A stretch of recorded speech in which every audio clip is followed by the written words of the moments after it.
Do you know who Alexander the Great's tutor was for about 14 years? Aristotle. Through the miracle of the printed page, I can at least read what Aristotle wrote without an intermediary. But I can't ask Aristotle a question. My hope is that in our lifetimes, we can make a tool of a new kind, of an interactive kind, more refined year after year after year. And in our lifetimes, it should get very refined. And so my hope is someday we can capture the underlying worldview of Aristotle in a computer. And someday some student will be able to not only read the words Aristotle wrote, but ask Aristotle a question and get an answer. And that's what I hope that we can do.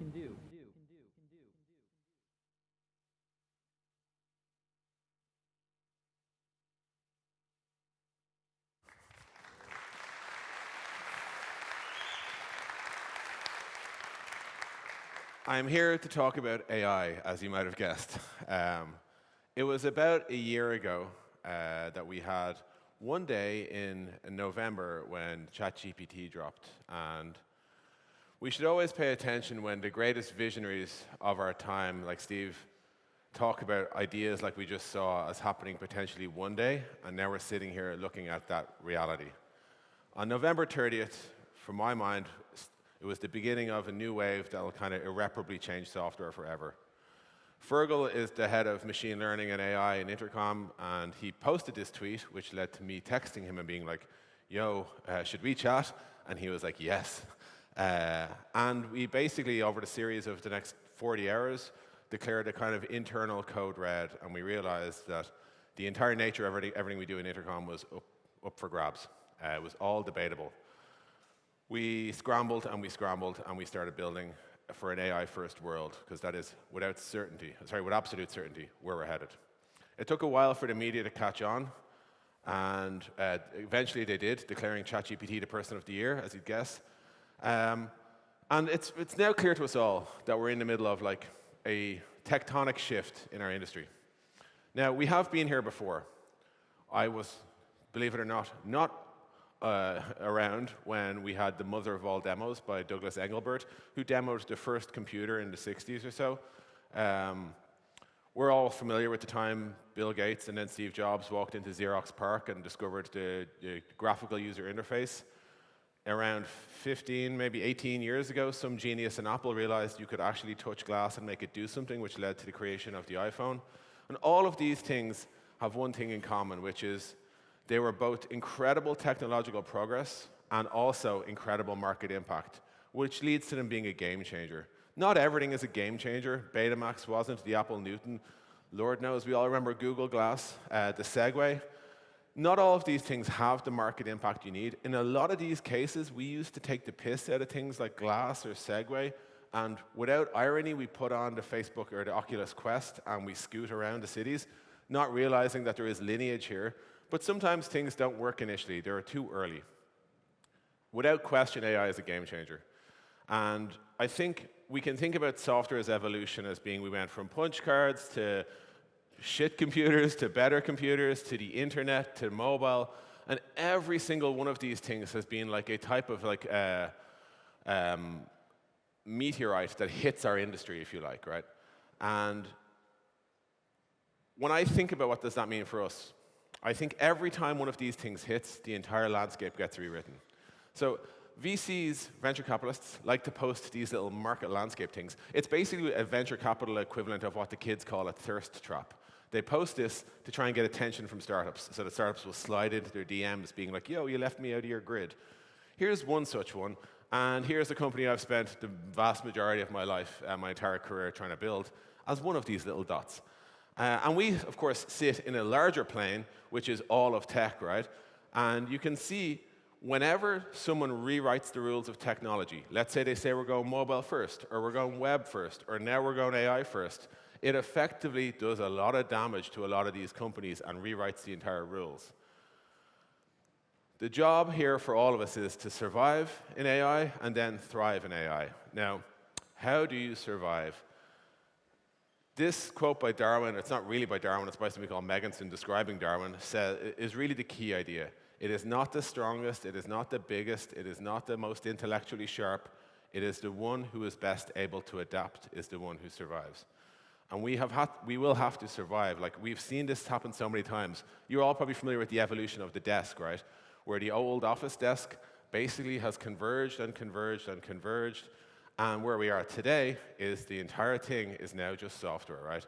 And it's interesting to look at the glasses and the phone that are left there and think, will the laptop end up inside there? But for AI, I think where we might find ourselves is so many software companies will actually just become absorbed into what I would call like the mega brain of AI. So you will just say, hey Siri, call me a taxi, and it'll just do it. It doesn't give a shit if it's Uber or Free Now or whatever. It's irrelevant. It's all abstracted away. And what that actually looks like is we see all of these companies that, like, again, people have spent decades building, moving into this just master brain. And that's quite likely where a lot of companies will end up. They'll just become a part of the intelligence that is built into your phone or your laptop. Now, this all sounds gloomy. You're probably like, Des, are we totally screwed? Should we just pack up and go home? No, or at least not yet, right? Like, not yet. I think to survive and to thrive, we have to understand what we're dealing with here. And that's what I'll talk about here. There is a shitload of new capability out for building product, an absolute phenomenal amount. What is there? Well, the stuff we saw earliest was text wrangling, like this idea that when we used to be able to bold, italic, and underline, now we can take text and literally adapt it, mold it, shape it. So you can say things like, hey, I would like to take this and I would like to make it more friendly or reframe it or make it more formal. And the AI just does that for you. And you'll see this consistently happen, right? You can write blunt things and you can say, make that good. You can write things in English and you can say, put it into Spanish. You can give a bullet point list and say, make it a paragraph, right? That's just basic conversational text skills. The other thing we're seeing a lot of is this idea of what we call conversational UI.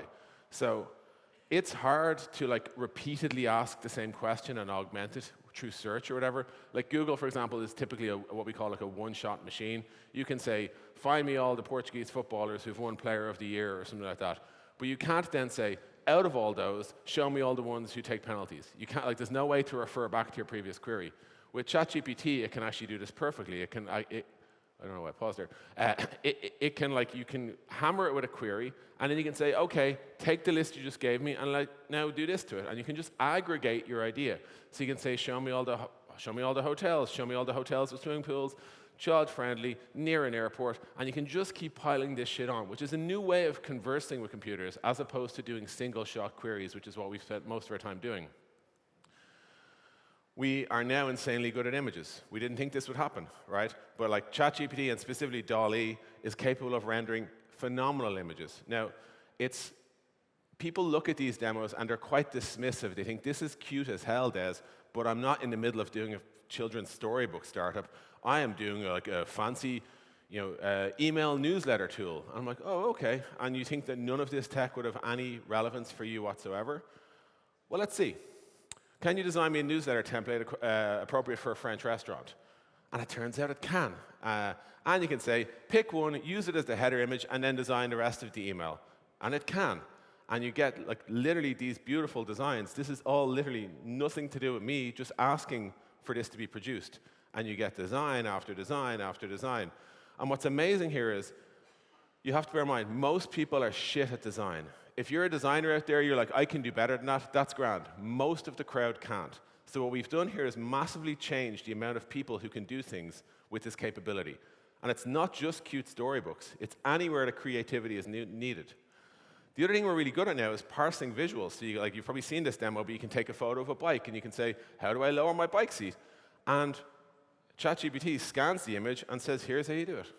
It's never seen that image before. It just works it out, right? We can parse imagery really, really well. We can also do all of this with voice now as well, which is just crazy to me, right? We can, for example, like, I don't know if you remember like this scene in Mission Impossible, right? Where like Tom Cruise as Philip Seymour Hoffman basically makes him read a certain clip so that they can scan his voice. Like, this is literally Mission Impossible shit. This is real Mission Impossible shit. That is like based on a 5-second query, like literally 1-sentence sample of me. That's my voice. Now, it's not perfect, but I should give it an error, right? And the other cool thing that's happening here is we can translate this into other languages too, right? So you're all probably familiar with the Star Trek transcoder, where like I speak one language, it gets mapped, translated, and you hear it as another language. Like that is like, again, breakthrough tech. This is live today, right? And that's me speaking Portuguese, just to prove the point. I can't speak Portuguese, to be clear. The other thing that's insanely valuable here is AI. People talk about it as being, it doesn't really have, it's not real intelligence, it's just really fancy Google. Bullshit. Here's some interesting queries. One day I got a bucket and I half filled it with super glue and apples. I put it on the top of a door and I called my brother into the room. If you Google any sentence here, this puzzle, this scenario never existed, right? ChatGPT did not learn this from the internet. If you asked it what happens next, it correctly guesses what happens next. What's it doing there? It's inferring from physics, it's inferring from humor, it's inferring from puzzles, it knows what apples are. And it's like that, like this is like alien technology. We have not seen this before. And you can go harder. You can say, my brother saw the funny side, but we tried to do it the following day, and it didn't work. And it says, well, it didn't work for one of two reasons. Either the super glue all dried up, or your brother might have told your other brother so that when we tried the trick the second time, he was wise to it. Like, where is it getting this from? It can only be actual intelligence. And this is the sort of shit, like, again, we're asking ourselves, is this useful for tech? It turns out it is. Like, at Intercom, we built a product called Fin, where you can ask questions. Like, here's a question I asked of a company I use called Rewind. I said, how do I disable this pop-up? It gives me a perfect answer. It got that perfect answer from reading a doc, and not even reading a doc, actually inferring from a very specific paragraph that didn't answer the question, but it worked out what the answer would have been and got it right. And we see this consistently. Here's another example of Fin. Somebody, a customer of ours, asked 5-point question. I need 5 different things here. Not a bother. Here's your 5 answers in a row. This is like, again, this is Fin inferring, or AI inferring the answer based on everything it's read and qualifying it and understanding how computers work and all that sort of shit. This is just huge. I'm sure you agree with me. Like these breakthroughs are not trivial. This is not like fun stuff. This is generation-defining stuff. And it will change how we build software. So we ask ourselves, what type of workflows, what type of products could be disrupted here? A lot of them is the short answer, right? If your product involves writing, summarization, fact-finding, question-finding, logical criteria, success criteria, right? I sat down with a friend who runs a AdWords optimization product. And he said, does AI matter? And I said, yeah, to be honest with you, your whole product is probably gone. And he was like, what do you mean? I said, well, like, what's your product about? You log in, review ads, pick the best ads, run the versions of the ad, optimize the ads, blah, blah, blah. I was like, AI can do every single thing of that. Can it review ads? Yeah. Can it calculate LTV CAC? Yeah. Can it generate ads? Yeah. He was like, no, it can't. And I was like, yes, it can, right? Here it is generating 5 ads. Here it is generating visuals for the ads. Here it is calculating LTV CAC of the ads. Here it is suggesting further variations. Like, so you ask yourself, what does this product look like anymore? What does the UI look like? You log in, AI, and improves the situation. Maybe you don't even fucking bother logging in, right? Maybe it's just like trusted to the gods, right? We have been here before. Like you probably, again, you don't remember, we're all too young, but like Kodak launched a camera that like took 14 steps of photography down to it. You press the button and we'll do the rest. With AI, you don't even press the button. Like that's where we're headed. And it's not just like, okay, so that can be fully automated. In a load of cases, people will say, Des, we still need human judgment in here. And I say, that's grand. All that really means to me is we just collapse it all down to human judgment. So there's one step. So you just log in and you apply your logic as you need to, but all the other work is still done for you, right? And you can even do AI suggestion to augment the human judgment, which is the AI thinks it's blah, can you verify? And you say yes. This is where we're going, right? This is what Aaron Levy, who's the CEO of Box, was talking about when he said, all the enterprise AI startups that just need to do one thing, basically find the workflows, use AI to augment, and you'll just see huge, huge opportunities abound. If I was to offer you an algorithm for what do you do to apply AI to your own startup, it would be something like this. For every step in the workflow, you first ask yourself, can AI do it completely? If so, it's gone. If AI can massively simplify it, then, okay, you should massively simplify it. If we can make it a little bit easier, a little bit of augmentation, we can do a bit of text wrangling for you, sure, why not? And if not, then sure, you don't need to worry about AI. But the point I'm trying to make here is there's a spectrum, right? Some products will be wiped. Some will just disappear completely. And some products will just get a nice bit of a productivity boost. But there is a spectrum, and it's worth asking where you sit on that. The only other area I want to talk to you about is just chat UI. So here's Workday, a tool we use to book holidays off and shit like that. It's a human HRIS startup, basically, not even a startup. The interface is dog shit, and as a result, I find myself frequently trying to, all I want to do is say, book me the 14th of October off, please. It does not understand that. I do not want to learn this UI, I just want to tell it what I want to do. And I think we're going to get to a world where most complicated startups or software is just powered by you typing what you want to do. A friend of mine runs a company called Equals, and he made this interesting comparison of like, how do you make the negative cells red in Excel? Well, you do all these steps. It's called conditional formatting. You blah, blah, blah, blah, blah, blah, blah. In practice, what people want to do is just say, make the negative cells red, please. And we're very close to a time when you just say that, and it just happens. And that's just going to be a dramatic simplification. You're seeing this live, like equals.com already has full-on, like you just type make the chart bigger or whatever, like Mixpanel has it for like slicing data. Stripe has it for querying invalid sort of queries or fraud. And all of what this is doing is saying it's closing the gap between people who want to do something and the small set of people who know how to do it. Gone will be the days when you have to go to your friend who's good at Excel. You just need to know what you want to do and say what you want to do, and it gets done. Practically, this will be very disruptive for all of our businesses. So what do we have to do? Well, we have to go to our very core. This is a core by AI. And we have to ask, basically, what is the single thing that we do? With Intercom, we do customer support. This is the very, very, very first complaint ever in 1750 BC. And this is a very recent one fired by Intercom. This is what being bored on public transport looked like back in the day, and this is what it looked like today. This is what takeaway pizza looked like. The very first takeaway pizza was ordered in the 18th century in Italy, in case you're curious. And this is what it will look like in the future. But the core of your product is what you need to obsess over here. And the core of your product never changes. It's got nothing to do with specific bits of tech in time. It's really the answer to the question, what are they really trying to get done? And in some cases, you're trying to help customers make progress or keep them entertained or deliver food or whatever. But you have to obsess over this idea of what is the actual core of my product. Once you understand your core, you ask yourself, what bits have to be human? What bits just have to be human? And that's where you start to build your product around, and you use like all of the best available tech around it. So questions you should be asking yourself is like, how can AI be applied to create new features that resolve a workflow with minimal or no effort? How can I let people do things they couldn't do before? How can it be applied to make existing features more powerful? These are the ways in which you'll build a disruptive product which will help you kind of be one of those people who survives and thrives. One thing you have to ask yourself is, are your customers genuinely ready for this? Because as we see a lot with, like, say, Google Glass or with Segway or whatever, being early and being wrong are the same thing. So you really need to make sure you're meeting your customers in the market at the right time with the right solution and not freaking them out too much, right? And you will find, like, you'll find some people are just, like, very, very hesitant to use any AI. And other people are like, why can't it ring my parents for me? Like, there's a full spectrum of readiness here. Lastly, I'll just talk about the question of opportunity. Is there real opportunity here? It's tempting to say, of course, but it's worth remembering, like, everyone knows Levi's. Do you know Levi's got famous for one thing and one thing only? They sold jeans to gold miners. That's where Levi's came from, right? Most of the people who made money in the gold rush sold picks, shovels, and clothing. They did not actually make gold. And it's just worth bearing that in mind. In 2018, 2019, it was said by Chamath Palihapitiya that if we give $1 to a startup, it's just a really lossy way of giving it to Facebook or Microsoft because they're just going to dump it on them anyway. It's possible in 23, 24, giving $1 to a startup is just a lossy way of giving it to OpenAI, right? We have to make sure there's real money to be made here.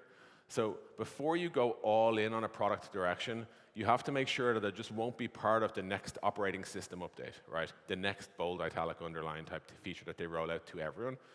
And also make sure you have a sustainable, durable advantage, i.e. you're not just doing unpaid R&D for your competitors who are just going to be like, yeah, that's a good idea, we should do that.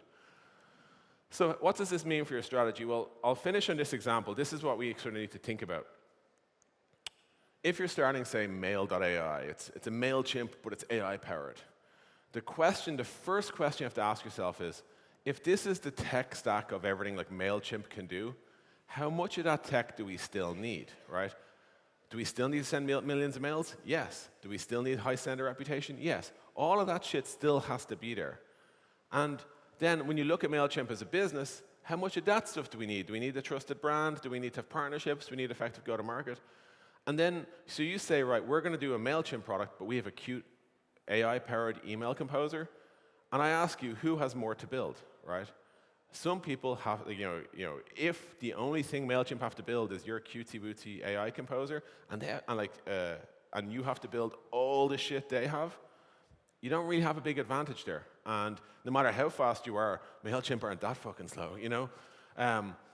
So if you're a startup, pick the areas where the tech stack will be rewritten. Don't pick areas where there's a massive incumbent advantage. Pick an area where your advantage isn't some off-the-shelf API call from OpenAI or Anthropic, and pick one where the operating systems won't just include your product by default. If you're an incumbent, the bad news is you're now in an AI features race with your peers, as in everyone's trying to be the best version of like projectmanagement.ai or whatever, but also you're in a battle for survival because all these new startups are coming at you. But the good news is this is a massive time of change, and there's much opportunity for you to actually win new market in this area.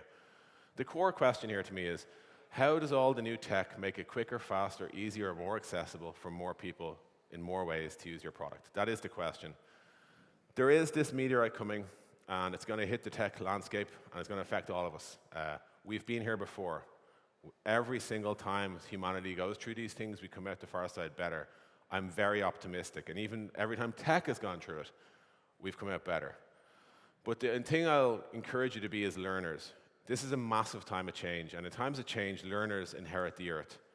The learned people who are so sure they know what's up, they find themselves perfectly equipped to deal with a world that no longer exists, basically. Now, this talk's over, and we're going to get back to our offices and desks, and we're going to go and scramble and get to work. But just it's worth taking a second to realize this is an amazing time in an amazing industry, in albeit a sad time in the world right now. We get to build for this future. We get to invent this future. I think we're going to look back on this time as being one of the biggest and most transformational moments in technology. When the greatest sort of visionaries that we know in our industry talked about things like today as being one day, I put it to you that this is now day one. I hope this has been useful. I've been Des. Thanks very much.